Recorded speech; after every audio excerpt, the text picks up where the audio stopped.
26/2/2026 রমজান মাসে আমাকে ছাত্রদল ও ছাত্রলীগ কর্মীরা যৌথ হামলা করে আমাকে অপহরণ করে নিয়ে যায়, 9টা পর্যন্ত অবরুদ্ধ করে রাখে। এরপর আমাকে মারধর করে, উলঙ্গ করে ভিডিও করে, এরপর আমাকে জোর করে নৃত্য করায়।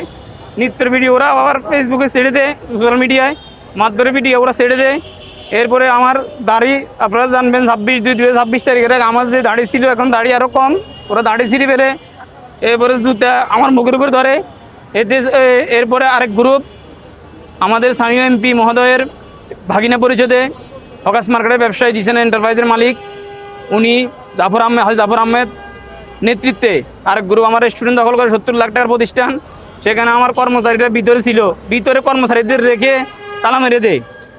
এরপরে আমার প্রতিষ্ঠানের অসংখ্য জিনিস আমরা শুনছি ইতিমধ্যে চুরি হয়ে গেছে, 400-র উপরে কাজ ছিল, কাজগুলো শুরু হয়ে গেছে।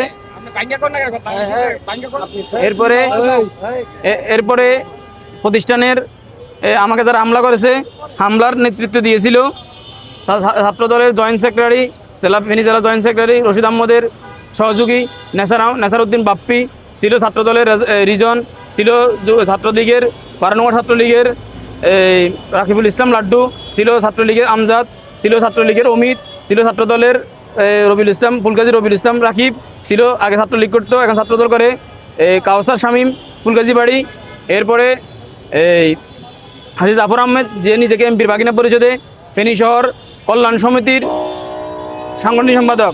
আমি বাংলাদেশ সরকারের মাননীয় প্রধানমন্ত্রী জনাব তারেক রহমান সহ বিরোধী দলীয় নেতা উপনেতা শেখ চিফ হুইপ আমি 67 জন ব্যক্তিবর্গের কাছে অভিযোগ পাঠিয়েছি।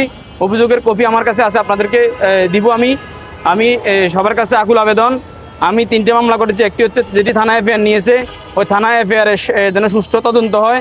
আমাকে মারধর করছে, মারধর ভিডিও উলঙ্গ 4টা থেকে 9টা পর্যন্ত অবরুদ্ধ করে রাখছে, এসআই মোতার উদ্ধার করে নিয়ে যায়। এগুলো সিসি ক্যামেরা বাংলাদেশ সোশ্যাল মিডিয়ায় ভাইরাল ঘটনা। আমি চাই আমার প্রতিষ্ঠানটা উদ্ধার হোক, আমার মামলাগুলো সুষ্ঠু তদন্ত, সুষ্ঠু বিচারক। যদি আমি অপরাধী হয়ে থাকি আমারও বিচারক, আর ওরা অপরাধীর সুষ্ঠু তদন্ত, সঠিক বিচার চাই। আর আমার প্রতিষ্ঠানটা আমি ক্ষতিপূরণ সহ উদ্ধার চাই।